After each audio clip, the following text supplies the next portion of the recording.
गरीब ऐसा निर्मल नाम है, निर्मल करे शरीर, और ज्ञान मंडलीक है, चकवे ज्ञान कबीर।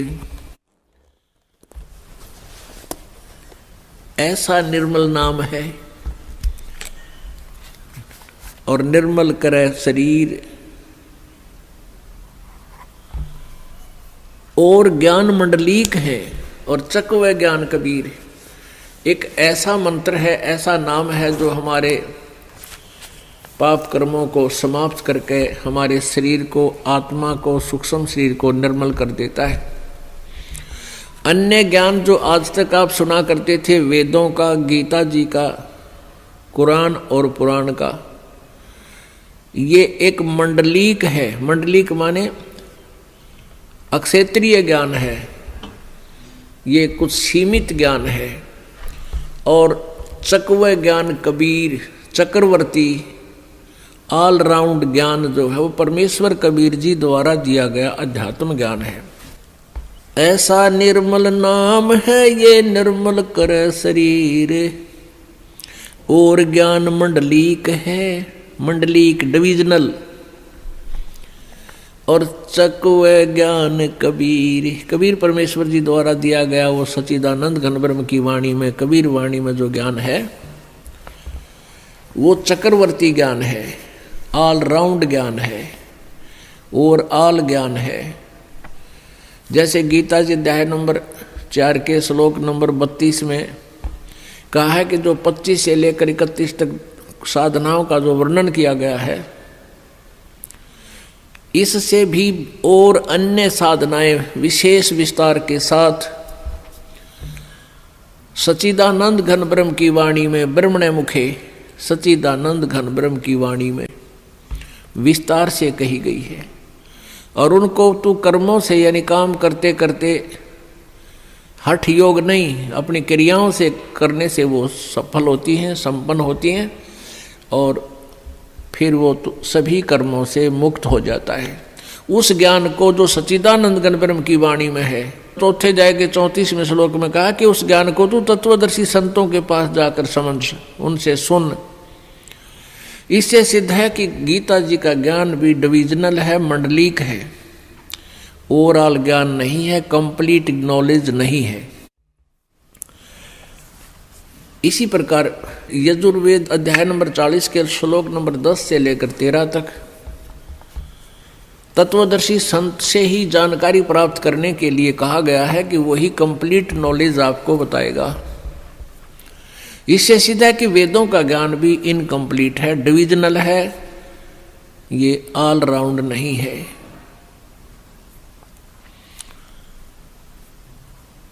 पुण्यात्माओं,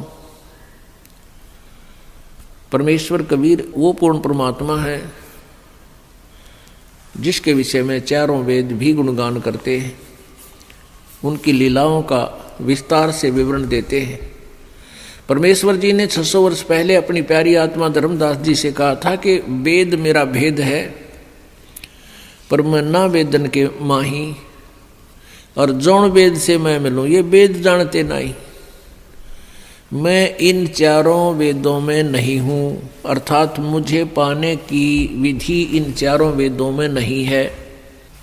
और जिस वेद से मैं मिलूं उस चक्रवर्ती ज्ञान से,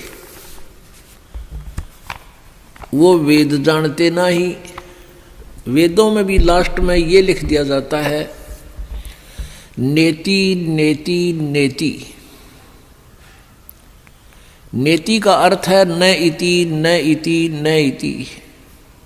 इति माने अंत, कि हमने जो वर्णन कर दिया उस परम पिता परमेश्वर का, वो इतना ही नहीं है, वो और भी है।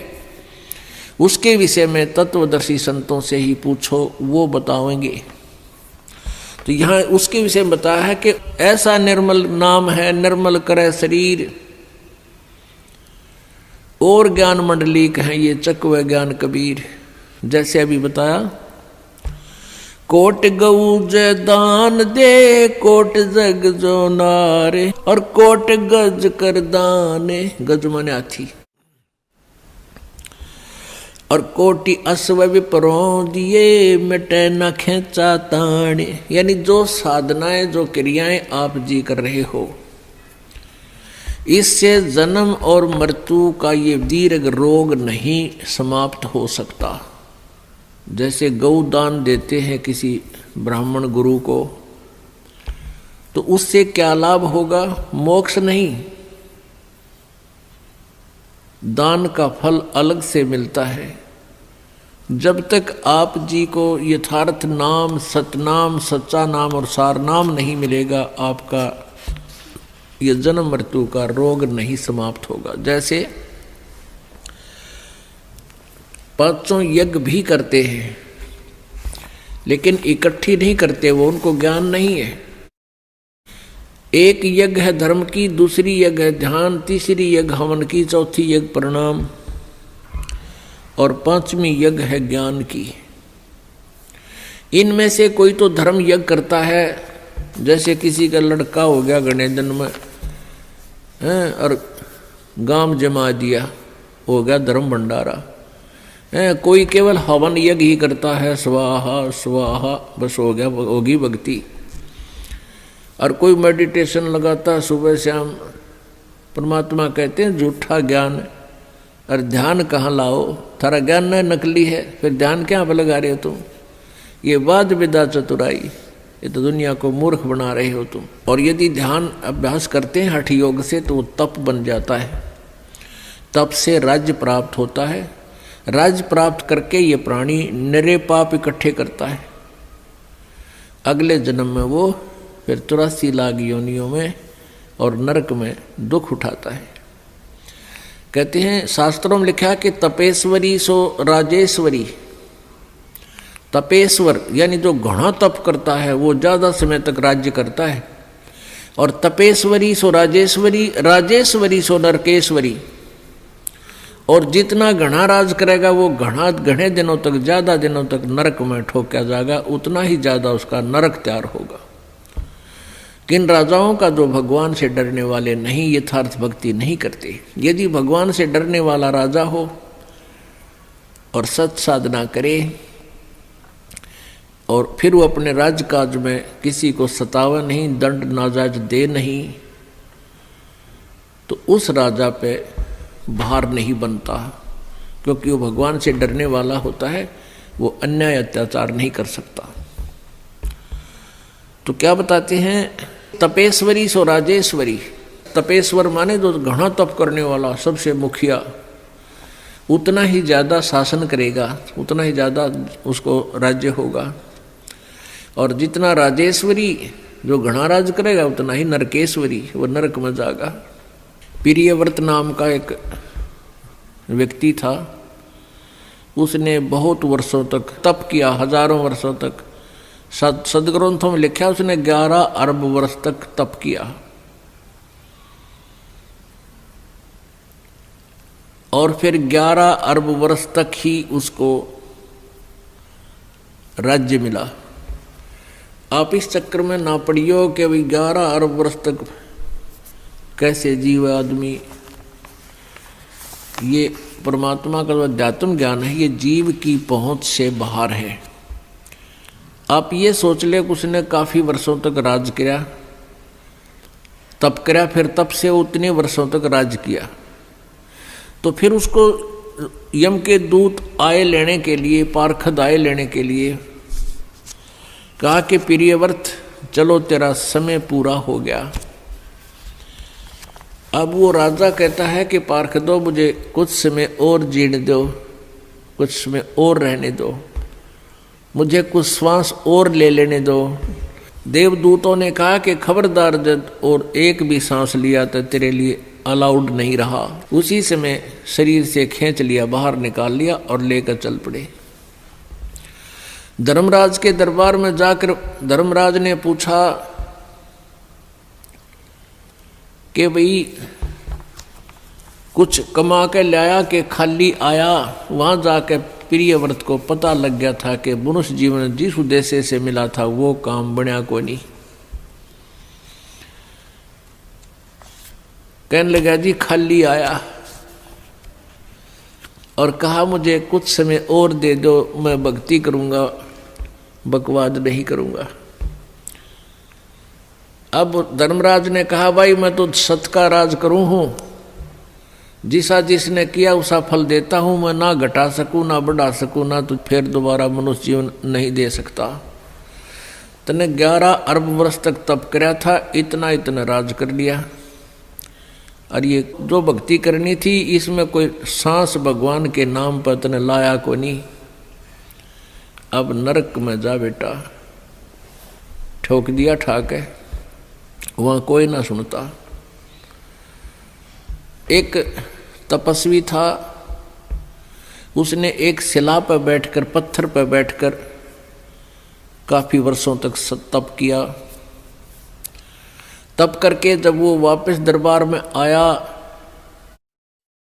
तो न्यायाधीश ने पूछा, उस धर्मराज ने पूछा, धर्मराय ने पूछा कि भाई तपस्वी अदल करूं कि फजल करूं? अदल मीन न्याय और फजल मीन रहम। तो तपस्वी ने कहा कि मैं न्याय चाहूंगा कि मैंने तो तप कराया है डट के। कहने लगा न्याय करो। धर्मराज ने पूछा कि तूने जो तप किया था किस चीज के ऊपर बैठकर किया था? कि शिला पर। वो शिला तेरी है या मेरी? धर्मराज ने पूछा जिस शिला पर बैठकर तूने तप किया था वो तेरी है या मेरी? अब न्यू कह मेरी है तो लिया क्यों नहीं ठा के सिर पे? ने बोला ना आपकी है। अब मेरी शिला पर तूने बैठकर तप किया, अब बेटा उसका तू मुझे फल दे, उसका तू फल भोग। उसका प्रतिफल क्या? कि उस शिला को इतने ही वर्षों तक सिर पर रख ले, ये है मेरा न्याय। जैसा कर्म वैसा भरण, जैसा करेगा वैसा ही भरेगा। अब उसको सिर पर धर ले और जा सर्प की योनि धार, और इतने वर्षों तक सर्प बनकर उस शिला के नीचे रह, मेरा यो न्याय हो जाएगा, अदल हो गया तुझा। इतना कहते ही फेंक दिया, ठाकर सर्प बन गया और इतने वर्षों तक उस शिला के नीचे वो तपस्वी रहा। उसके बाद उसको तप का फल भी, राज भी दिया जाएगा और फिर वो नरक में ठोका जाएगा। तो क्या बताते हैं? कोटि कूप तीर्थ खने, कोट गऊ जो दान दे, कोटि यज्ञ जो नारे। और कोट कूप तीर्थ खने, या मिटे नहीं जम मारे। गगन मंडल में रहत है अविनाशी आप अलेख, जुगन जुगन सत्संग है वो दर दर खेल बेख। वो परमात्मा नाना प्रकार के रूप बनाकर पृथ्वी पर आते रहते हैं, वैसे वो सतलोक में ऊपर गगन मंडल में रहता है वो भगवान।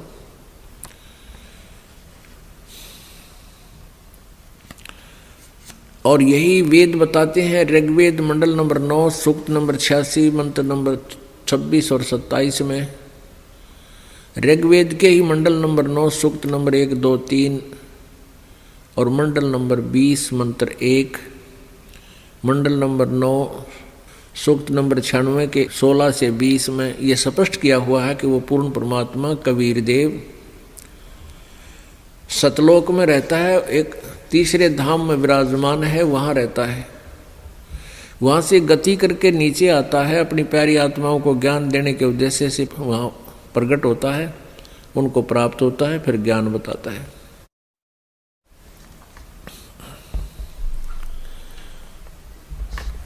और यही परमात्मा, यही गरीबदास जी ने आंखों देखा कबीर परमेश्वर का ज्ञान वर्णन किया है। गरीब गगन मंडल में रहत है अविनाशी आप अलेख, और जुगन जुगन सत्संग है वो धर धर खेल बेख। प्रत्येक युग में परमात्मा आते हैं और नाना प्रकार के रूप बना के वो अपनी प्यारी आत्माओं को मिलते हैं और यथार्थ ज्ञान बताते हैं।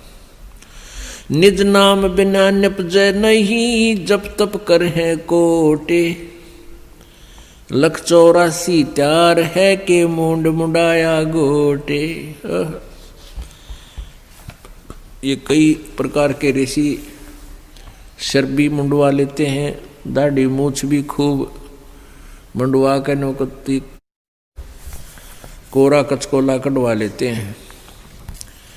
परमात्मा कहते हैं भक्ति बिना बात ना बने। इस ऊपर के दिखावे से, आडंबर से कोई लाभ नहीं। निज नाम बिना निपजय नहीं। निपजना माने कोई भी फल प्राप्ति नहीं होगी। चाहे जप तप कर है कोट, नकली नामों के जप और हठ योग से करोड़ों बार कर लो। 184 त्यार है, ये 84 लाख योनियों के दंड तुम्हें तैयार हैं।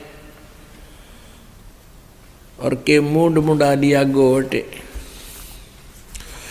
गरीब ऐसा सतगुरु से ये जो सतनाम दरडावे।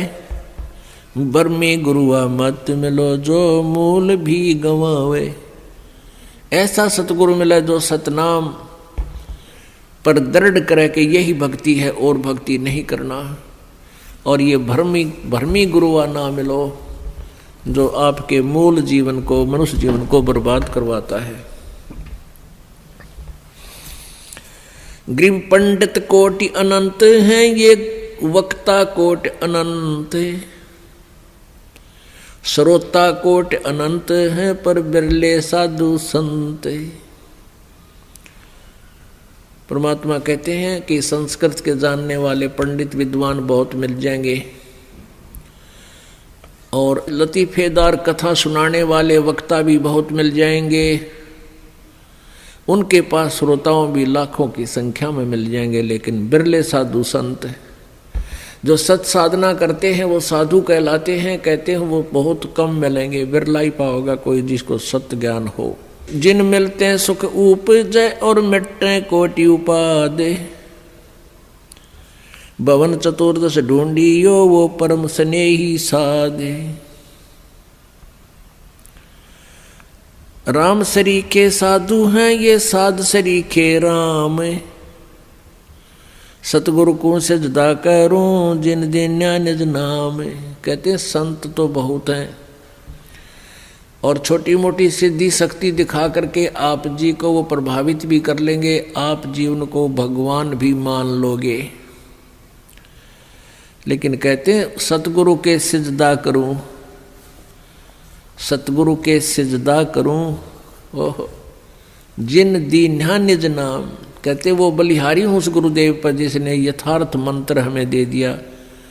बाकी छोटी मोटी राहत से हमारा काम नहीं चले। जैसे परमेश्वर से परिचित होने के उपरांत आदरणीय दादू साहेब जी ने कहा था, और संत सब कूप हैं केते दरिता नीर। दादू अगम अपारे है वो दरिया सत कबीर। कहते हैं कुछ एक तो संत ऐसे समझो जैसे कुआं हो, थोड़ी सी राहत मिल गई लेकिन कुएं से सिंचाई भी नहीं हो सकती। और कहते दरिता नीर, और अच्छे कोई संत साधु भक्ति के से सिद्धि युक्त है वो ऐसे समझ लो जैसे कोई छोटा मोटा झरना को थोड़े बहुत अक्षेत्र को सिंचाई कर सकता है। लेकिन दादू अगम अपार है वो दरिया सत कबीर। और दरिया का इतना जल होता है कि बहुत कितने क्षेत्र ने सिंचाई कर ले फिर भी पानी जल समाप्त ना हो। अर्थात पूरा लाभ पूर्ण परमात्मा ही देता है। तो ऐसे ही यहाँ बताया है राम सरीखे साध हैं, ये साध सरीखे राम। जैसे तुम तीनों देवताओं को श्री ब्रह्मा विष्णु महेश को भगवान मानते हो, कहते इनसे भी थोड़ी बहुत राहत मिल जाती है। लेकिन जब तक निज नाम यथार्थ मंत्र सत भक्ति नहीं मिलेगी सतगुर के सिजदा करूं जिन दिन निज नाम। बिन भक्ति क्या होते हैं दरु को पूछो जाई। सवा शेर अन पावते अटल राज दिया ताही। अब भक्ति से कहते हैं आपको जय तुझे राजपाट कुछ चाहिए हमरा इधर ले ध्यान। जैसे दुरू जी और उसकी माता जी को अलग से एक मकान में रखा जाता था और तोल के सवा शेर अन्न दिया जाता था दोनों माँ बेटों को। फिर दुरू ने अपनी माँ से प्रश्न किया कि माँ ये मेरे पिताजी को राज किसने दिया है, क्योंकि उसकी मौसी जी ने, दुरू की मौसी ने दुरू जी को उसके पिताजी के गोडों से, जो उनमें बैठा था उनके गोद में, गोद से छीनकर बाहर फेंक दिया था, लात मार दी थी कि तू यहाँ नहीं बैठ सकता। तो रोता हुआ अपनी माँ के पास आया और कहा माँ ऐसे ऐसे मेरी मौसी ने मेरे साथ ऐसा किया। माँ ने कहा बेटा उनका राज है, हमारा राज है नहीं। तो उसने पूछा माँ राज किसने दिया है मेरे पिताजी को। माँ ने कहा बेटा भगवान ने की लीला है, वही देता है सबको। उसी दिन से घर त्याग कर चल पड़ा कि मैं राज मांगूंगा भगवान से। भक्ति की तो मालिक ने उसको राज दे दिया। कुछ दिनों के बाद उसका मौसी वाला भाई मार दिया किसी शत्रुओं ने और वो राज्य फिर ध्रुव को प्राप्त हुआ। तो परमात्मा कहते हैं बिन भक्ति क्या होत है दरु को पूछो जाई। सवा शेर अन पावते अटल राज दिया ताही। भक्ति करने से अटल राज दे दिया, नहीं तो सवा शेर अन्न तोल कर मिला करता फिर ठाठ कर दिए। इस भक्ति के कारण कहते हैं मालिक ही सब कुछ दे सकता है, पूरी श्रद्धा के साथ साधना करो। लेकिन हमने अब ये ज्ञान हो गया कि हमने यो राज तो मांगना है को नहीं, आग लगाई से राज के जिसने फिर नरक में जाना हो। परमात्मा कहते हैं तीन लोक का राज जय जीव को कोई दे।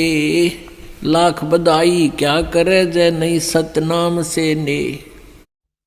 यदि जिसके पास सतनाम नहीं है चाहे उसको तीन लोक का भी राज मिले, कहते के बधाई गावा ही तो नरक की तैयारी कर ली।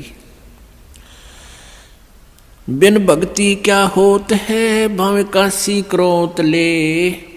मिटे नहीं मन वासना बहुविध भरम संदेह। भक्ति बिना क्या होत है ये भरम रहा संसारे।